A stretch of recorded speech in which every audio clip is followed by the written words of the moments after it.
The most important thing about your relationship to porn is, what is it feeling like for you? Is it creating inspiration and bringing things to you and your partner? Or is it taking something away? Is it creating disconnect?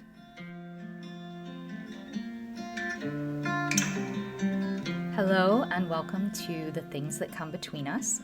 I am your host, Charu Morgan, and I've been working with couples and individuals for almost 20 years, supporting them in feeling more connected to their own bodies, their sexuality, and their partners. And I'm always excited to find new ways to share my work, and here I am making a podcast where we are talking about the things that come between us and our desire to really connect with other people. So thank you so much for joining me, and if you're inspired to learn more about my work, you can go to charumorgan.com and we will put a link in the show notes. I hope you enjoy, and thank you so much for listening. Today, we are going to be talking about the thing that I have been asked to speak about the most since I decided to start a podcast, which is porn. I want to say right up front that I am not against porn. If porn is a positive part of your life, I celebrate that with you. And this is something that, having done this kind of work with people around our sexuality for almost 20 years now, one of the most important things that has consistently been true is that if we don't feel safe to be who we are, where we're at, we're not going to even feel the capacity to inquire. And this is something that I really, really want for you as someone who's listening is what I hope is that you'll be able to maintain, whatever episode it is, a sense of softness, a sense of suppleness. I'm hoping that if I start touching on a topic that feels challenging for you, if you start to notice your body tensing around it, I'm hoping that I can create a space that feels safe enough for you to relax and allow for a soft inquiry. This is the same thing that I hope for you in your intimate relationships, in your friendships, in your relationships with your family, is maintaining this suppleness, this capacity to feel safe enough to turn toward something that might be challenging, that might challenge some of the structures that we have built our life on, that we've built our intimacies on, and be able to feel safe enough to question some of those structures. And in my experience over so many years working with so many different people and so many different kinds of people, none of us feel safe to have that exploration, to maybe turn towards a blind spot if we are feeling that we are either internally making ourselves wrong for someone, or if we feel like our practitioner is making us wrong for something, or thinks something is better or more than, or the more right way to do it. So that's how I want to begin this episode, is by saying that I genuinely am coming with a really open, spacious mind and heart. And I have equally in my life known people who have been really positively inspired by their experience of pornography, as well as people who've had experiences that have taken away. And that's where I'm going to begin here. Is I believe in and support anything that creates inspiration in your relationships and your sex life. So whatever that influence is, if it's bringing inspiration, then it's something that I think has insight and sort of an intrinsic value to your evolution and your growth within your partnership. And then equally, we can inquire if something is creating a disconnect. Well, then, that's exactly what this podcast is about, right? Is looking at, well, what are the things that are creating disconnect? And this is kind of the inquiry that we're going to evolve into around porn, around maybe your personal relationship to porn, your relationship to porn inside your partnership. Is your relationship to porn bringing inspiration that is supporting and inspiring creativity with your partner? Or is it maybe creating a tension where one partner wants something that doesn't actually feel okay for the other partner? Is it creating disconnect because the visuals have created certain pathways in the brain that aren't matching a real life human experience? Is so much happening in the imagination that there isn't as much of a whole human being in the room? Meaning, are the visuals running in your head to such a degree when you come into an intimate experience that part of you is kind of lost in your head rather than being all the way there with your lover? And this is something that only you can know about yourself, and your lover can give you feedback about how present they feel you are and how much they feel it's affecting them. And if that effect or that impact is an inspirational impact, or if it's in that place where it's creating a little bit of a deficit or a disconnect. So I think where we can begin with an easy first step, if you personally love porn, if it's a big part of your life, and if you're in long-term relationship with a human, have you ever checked in with your partner about it? Have you checked in about how your partner feels about your relationship to porn? Have you created an open space to understand if there is an impact on them? And do they feel like it's affecting your relationship? And do they feel like it's affecting your sex life? And could you be available to listen to what's really going on for them around that? And I think this is a theme that you're going to keep hearing in every episode, is this theme of no one knows what's right for you, your body, your sexual expression, and your relationship other than you, and when we're talking relationally, you and your partner. And so communication is everything. This is not about one idea that we put onto, this is the right idea, this is the wrong idea. I feel like I keep repeating this, but it's because it's kind of the antithesis of every single thing we come in contact with. Every movie we've been given has a very clear, from the time we're really, really small, like the villain is very clear and the hero is very clear. And really we are working for true intimacy. We are always working in subtlety. We're always working in, the shades of gray. We're always working to really understand ourselves, maybe even unpack some of our behavior that might be unconscious so we get the closest to ourselves as possible, and then looking to get as close to our partner as possible, as close to that depth of understanding of what's going on inside our partner. So how do we create a collaborative experience if porn is a big part of our life? I'm speaking right now from the viewpoint of I'm the person who loves porn in the partnership. Let's say that's just primarily one person. How do I begin to bring a collaborative energy around this? And at the very least, maybe with no intention of anything shifting right away, with just the intention to really get to know, what is this like for my partner? And the larger piece here, and this is stuff that I've touched on and will continue to touch on in future episodes, is how do I create that space, like I was talking about at the top of this episode? How do I create a space where my partner knows that it's genuinely safe for them to share their experience, for them to share their viewpoint, for them to share how it feels for them? How do I, in the interest of truly knowing, in the interest of true intimacy, what can I do to first feel strong enough in my own body, to feel relaxed enough, to feel regulated enough in my own body that I may be able to hear potentially there's some hard things. Maybe they're going to share with me how hot they think it is. Maybe they're going to share with me that it's a real challenge for them. And either way, can I be there, and can I be there to really listen? And if you try this and you notice that really listening when you ask your partner something that might be uncomfortable to hear the answer for, if you notice that's really difficult for you, which would be normal, that's normal. It's hard to hear things that might challenge, again, those structures that we've built our life and our relationships on, then that's a really good indicator that you may need some additional support.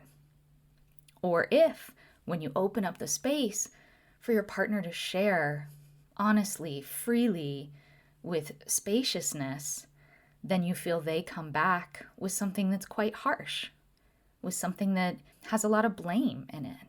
It's just indicating that there's maybe more skills that you're going to want to get support with and that you're going to want to grow together if you're interested in investing in your intimacy. Just like, really, just to keep it super simple, if you know that you want to start working out, and of course there's a million YouTube videos that can kind of help you, and every day you say you're going to do a YouTube video, and at the end of the day you might just need a few sessions with a personal trainer to help you really figure out how to show up for your workout. It's similar. It's not the same because we're working with the deeper structures of what we've built our whole life and sense of self on.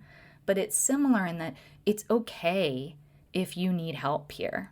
Because one thing I will add is that what comes into my office the most regarding porn, what I get the most questions about, tends to be couples in heterosexual relationships where the man is really highly engaged with porn and the woman isn't. And essentially what I'm told primarily is he wants to have sex the way he's seen it in porn, and ultimately it doesn't feel good for me. I'm kind of willing to go along with it, but I feel pretty shut down, and I don't feel like he's really there all the way with me. And so this is just that may not be anything like your experience. You may be in a totally different exploration as you listen to this, and that's just a really common one that I see all the time, and this is where opening up that conversation could make a really big difference.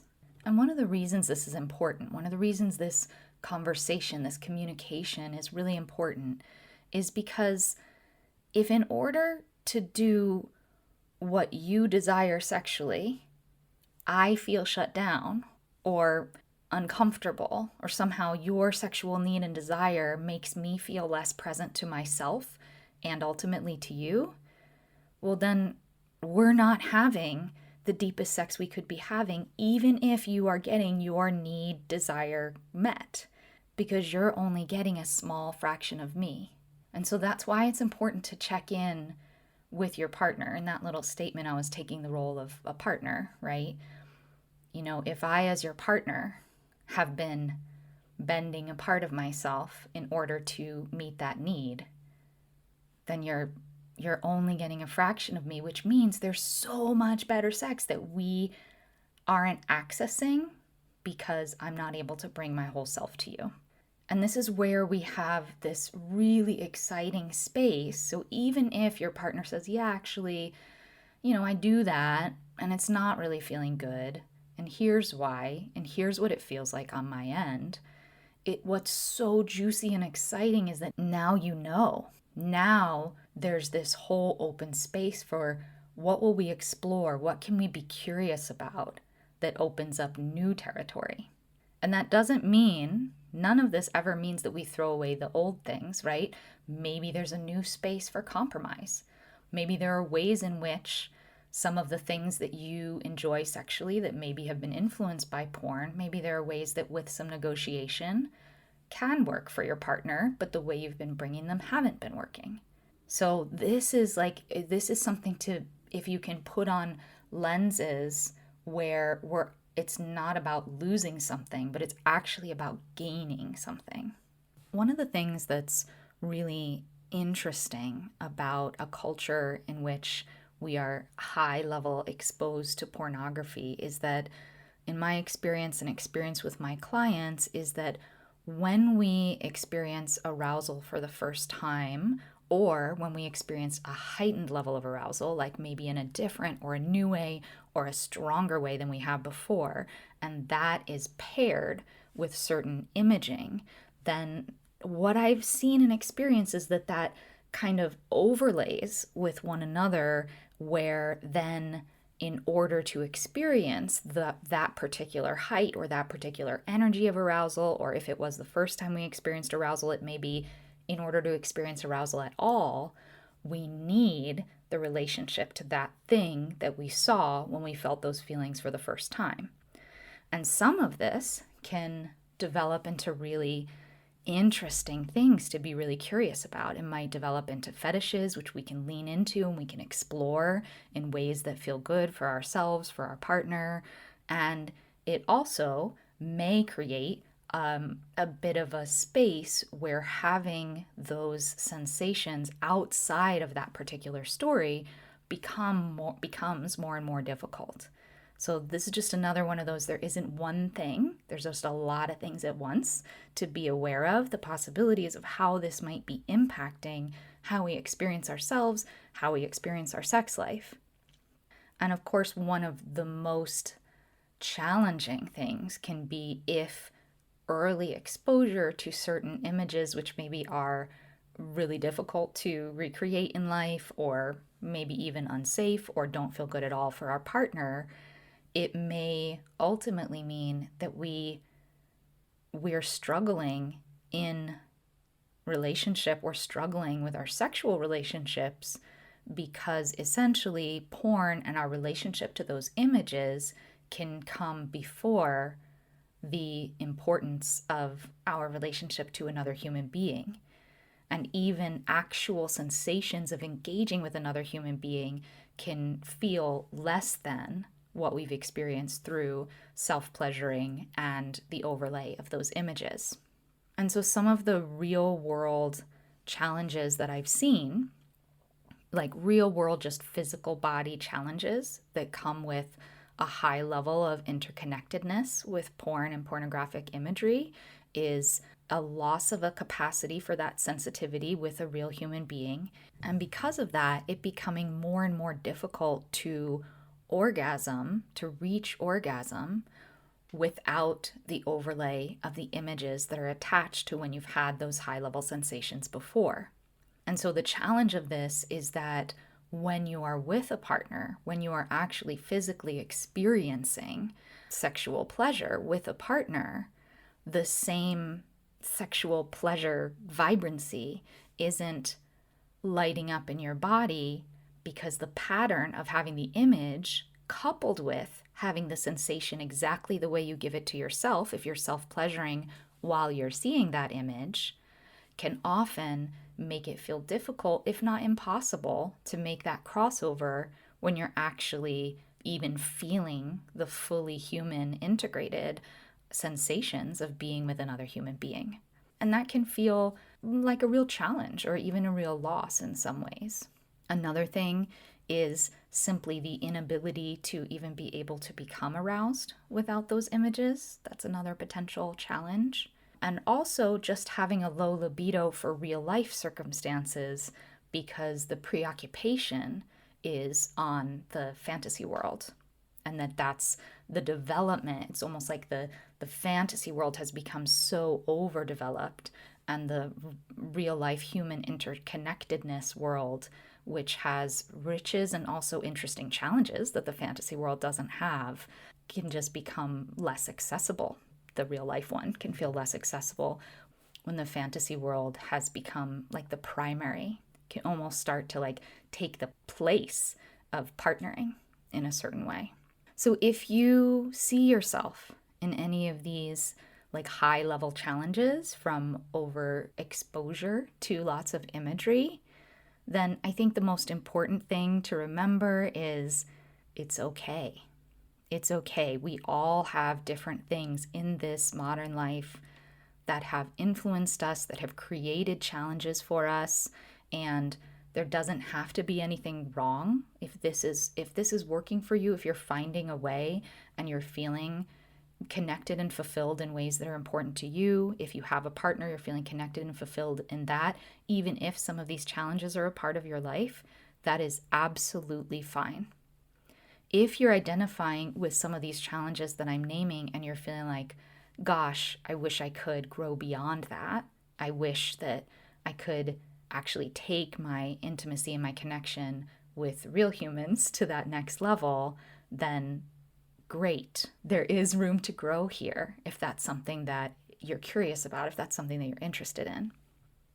And so the expertise that I really bring to this conversation is the exploration of getting back into our bodies, getting back into our bodies in such a way that we can bring vitality through the whole body, through all of the limbs, through all of the genitals, instead of just being like a talking head, right? Where everything is happening in our head. We're just a head that somehow is attached to a body, but we're not feeling the whole fullness of the sensation that's happening in our bodies, of these human bodies. This is really normal, not just in relationship to pornography, but just in relationship to modern life.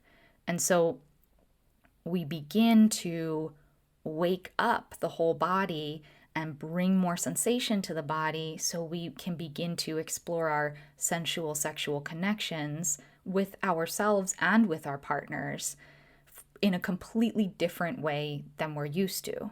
And this, just to repeat, if you're someone who loves porn and you feel like porn has influenced your life in a positive way, you get to keep that too. This doesn't have to be an instead of. There's just this whole other world when the body has become sensitized and is able to really reclaim a sensitization to allow for interactions with skin on skin, with being present to what's actually happening in the room with your partner, that just can add this whole other layer and this whole other element. And this is when new things get to happen. And that's what I'm interested in. I'm not as interested in just one extreme piling onto another extreme, piling onto another extreme, which can sometimes happen when we're working with experiencing our arousal primarily through exposure to visuals. It's the visual can kind of burn through, right? We kind of it's almost like we soak out all of the intensity we can feel from that one image, and then we need another image that in some ways can be more extreme to provoke a more extreme sensation in our body. And this can just create a cycle that, again, can sometimes create more disconnect than connection when we're in a real life connection. And the tools that I hold are the tools that point us to something that is very deep and rich, and it's not based on extremes. It's not based on intensity. It's not based on having to maintain or push toward high levels of arousal, although, of course, arousal will be a big part of it.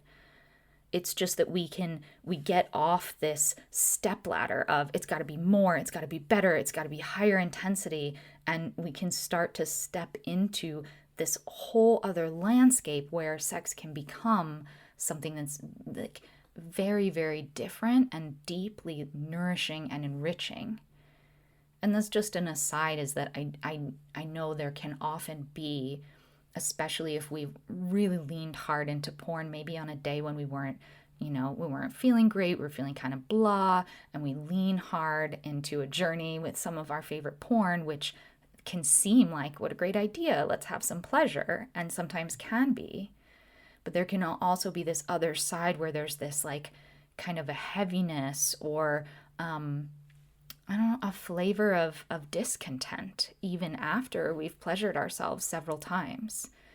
And the world that I'm pointing to, the world that I'm like shining a light toward, is a place where rather than that kind of a strange flavor of discontent, we're really looking at engaging in sex, even with if it's just solo sex, but engaging in sex in this way that is deeply nourishing, deeply nurturing.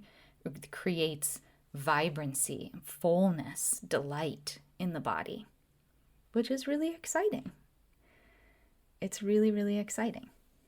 So how do we do this? How do we start to sensitize the body, or maybe resensitize the body, and start maybe untangling ourselves from locking in all of our arousal and sensations into certain visuals? How do we begin that process?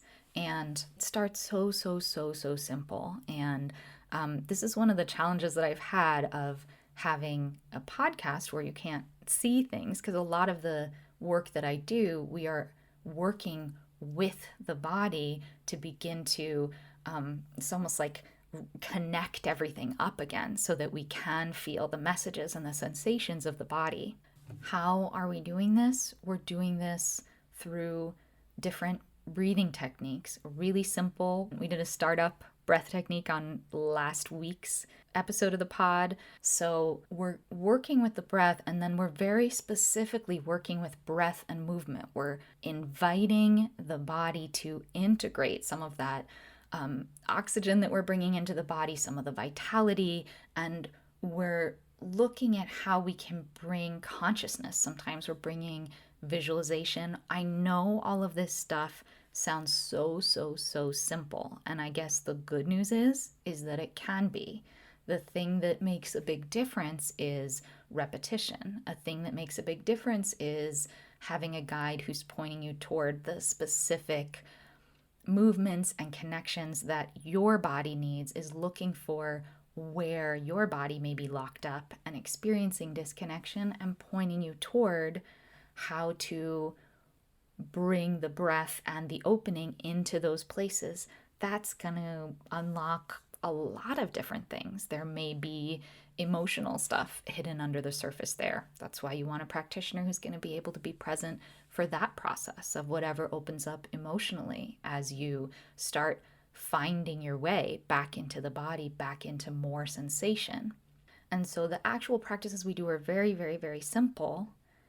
And then we integrate those with the mental, emotional stuff that's coming up along the way, the communication that's needed to learn about who your partner is, where they're coming from, why possibly your relationship to porn may feel like it's getting in the way of the connection. It's creating disconnect rather than deepening.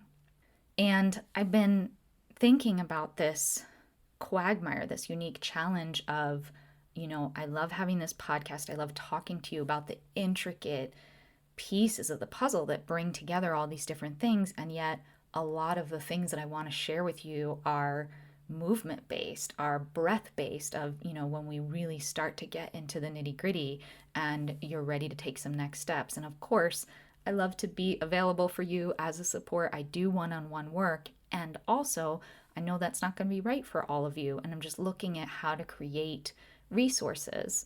And so we're going to create a page on the site. It's going to be charumorgan.com/startup. And it's going to be a little startup kit. It's going to have a couple of movement videos for you to begin to get that blood flowing, that vitality flowing, start synchronizing your breath with your movements, just starting to open up the body and bring in that vitality.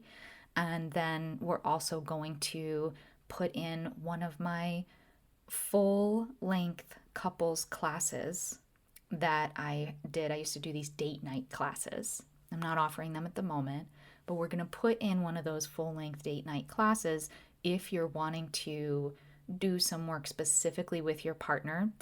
None of this is specific to porn, and yet all of it is supportive of the shifts that I've been talking about on this episode. So that's just totally free. And if you're wanting to just have some experiential steps, it's not the best quality. The video came right from Zoom, and the little movement videos, we're gonna pull some of them from some lives that I've done on Instagram. You can also follow on Instagram. There's a bunch of different things that I do there that I share. That's at Charu Morgan on Instagram. So I'm trying to find creative ways for you to stay connected to the community and also to expand in your experience of how to start integrating some of the things that you're hearing and you're learning about through this podcast. So I hope you enjoy. So to sum up, the most important thing about your relationship to porn is, what is it feeling like for you? Is it creating inspiration and bringing things to you and your partner? Or is it taking something away? is it creating disconnect? And a reminder that no one can tell you what's true for you. That's about you knowing inside yourself, getting really honest with yourself, and also having an honest and open conversation with your partner. Get that information, and if it turns out that it is something that's just adding to your life, I really celebrate that with you. And that is totally sincere. Anything that encourages your sensual sexual exploration and expansion is something that I support wholeheartedly. And then if what you discover is that there is a disconnect, then there are some steps that you might want to take. Maybe you want to do some of these videos that I'm pointing you toward. Maybe you're ready for some one-on-one support to just begin a self-exploration on the next level for you or for you and your partner. And I absolutely love to be a part of that whenever I can. So thank you so much for being here and for listening. And if you enjoyed this, please follow or subscribe wherever you get your podcasts. Give it 5 stars, write us a review, share an episode with a friend.